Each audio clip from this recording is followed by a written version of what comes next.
छोटे से गांव में एक गरीब परिवार रहता था। उस परिवार में रामू और उसकी बीवी सीता उसके बेटे चिंटू के साथ रहते थे। उसी गांव में एक तोता भी रहता था। उसका नाम था रघु। वो किस्मत का धनी था। जहां भी जाता वहां किसी भी चीज की कमी नहीं पड़ती थी। एक दिन रघु उड़ते उड़ते उस गरीब परिवार के घर गया। रघु सोचता है, अरे वाह, लगता है यहाँ आज बहुत अच्छा खाना मिलेगा। मैं पेट भर के खाऊंगा। वो एक कटोरी में रखे अमरूद देखता है। अरे वाह, अमरूद मुझे तो ये बहुत पसंद है।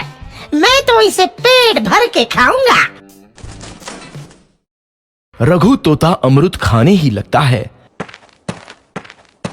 तभी सीता रघु को अमरूद खाते देखती है तो गुस्सा हो जाती है और उसे वहां से भगा देती है।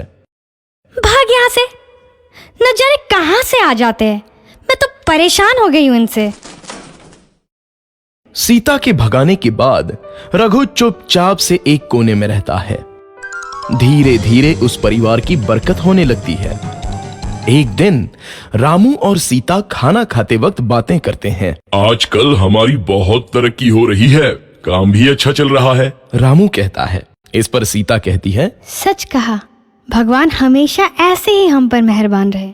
बेटा चिंटू भी कहता है, पिताजी मुझे खिलौना लेके दो ना, मेरे सभी दोस्तों के पास है। रामू कहता है, ठीक है, जरूर लाऊंगा। सीता कहती है, कितने खुश है सब, मेरे परिवार को किसी की नजर ना लगे।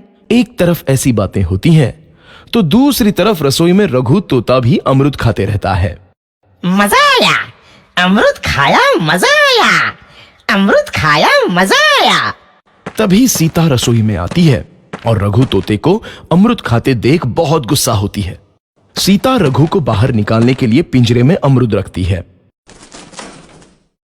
रघु जब अमरूद खाने लगता है तो पिंजरे का दरवाजा बंद हो जाता है और वो उसमें फंस जाता है। मुझे बाहर निकालो, मैं यहाँ फंस गया हूँ, मुझे बचाओ। अगले दिन सीता पिंजरा उठाकर बाहर दूर उस रघु को छोड़ देती है। रघु के जाते ही उनके घर आई बरकत धीरे धीरे कम हो जाती है। उन्हें बहुत घाटा होता है। सीता कहती है, ये क्या हो रहा है, अचानक इतना कैसे बदल गया? अभी तक तो सब कुछ अच्छा चल रहा था।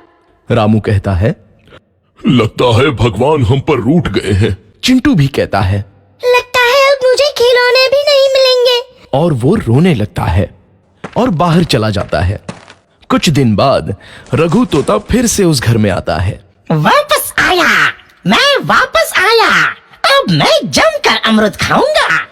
रघु सीधा रसोई घर में चला जाता है और अमरूद खाने लगता है।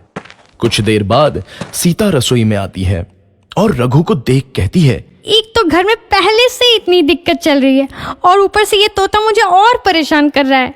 सीता रघु को वहां से भगा देती है। रघु उड़कर किसी कोने में छुप जाता है। कुछ दिन बाद धीरे धीरे उस घर की बरकत वापस आने लगती है। काम भी अच्छे से चलने लगता है।